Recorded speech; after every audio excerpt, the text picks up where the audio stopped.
পৃথিবীর দক্ষিণ প্রান্তে সাদা চাদরে মোড়ানো যে মহাদেশটি শীতলতা, রহস্য আর অদেখা সৌন্দর্যের প্রতীক, সেটিই হলো অ্যান্টার্কটিকা।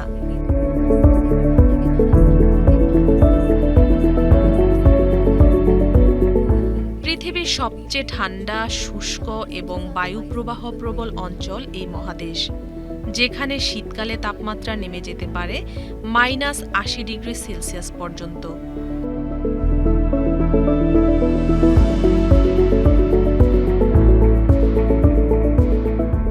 প্রায় 1,40,00,000 বর্গ কিলোমিটার আয়তনের অ্যান্টার্কটিকায় মানুষের স্থায়ী বসবাস নেই।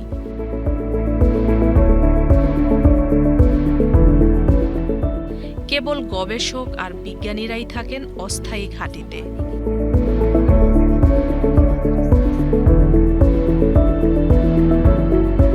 অ্যান্টার্কটিকা মহাদেশের প্রায় 98% এলাকা বরফে ঢাকা, যা পৃথিবীর মোট মিঠা পানির প্রায় 70% ধারণ করে।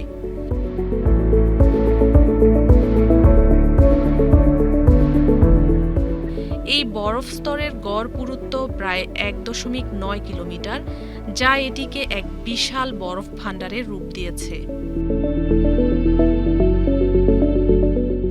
যদিও অ্যান্টার্কটিকায় মানুষের স্থায়ী বসবাস নেই, তবে প্রকৃতির জীববৈচিত্র্য এখানে ভিন্ন আকারে প্রকাশ পেয়েছে। সমুদ্র ঘেঁষা এই বরফময় ভূমিতে পেঙ্গুইন, সিল, তিমি ও বিভিন্ন প্রজাতির সামুদ্রিক পাখি প্রধান প্রাণী হিসেবে টিকে আছে।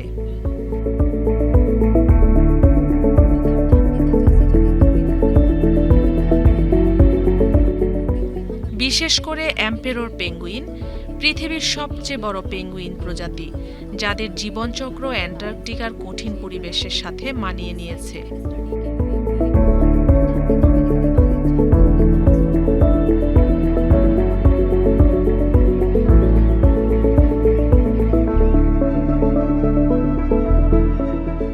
স্থায়ী জনবসতি না থাকলেও বিশ্বের নানা দেশের গবেষণা কেন্দ্র রয়েছে অ্যান্টার্কটিকায়। জলবায়ু পরিবর্তন, হিমবাহ গলন, ওজোন স্তরের ক্ষয়, এসব গুরুত্বপূর্ণ বৈজ্ঞানিক গবেষণার জন্য এ মহাদেশ একটি অনন্য ল্যাবরেটরি।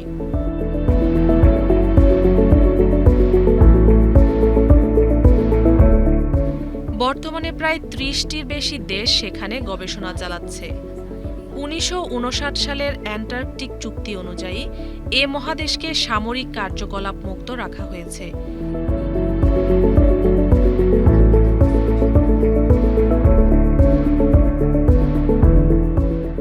এটি কেবল শান্তিপূর্ণ গবেষণার জন্য ব্যবহৃত হতে পারে, যা মানবজাতির বৈজ্ঞানিক অগ্রগতির জন্য এক বিরল দৃষ্টান্ত।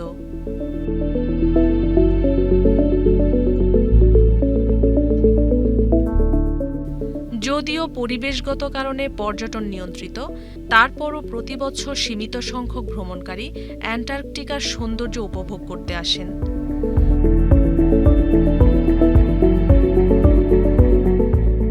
বরফে মোড়া এই মহাদেশ হয়তো মানুষের বসবাসের উপযোগী নয়, কিন্তু পৃথিবীর ভবিষ্যৎ বুঝতে এর ভূমিকা অপরিসীম।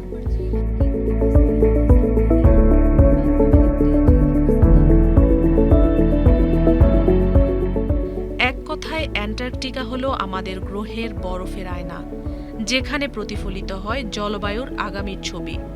আর তাই পৃথিবীর শেষ প্রান্তের এই সাদা রহস্য আসলে আমাদের সবার ভবিষ্যতের প্রহরী।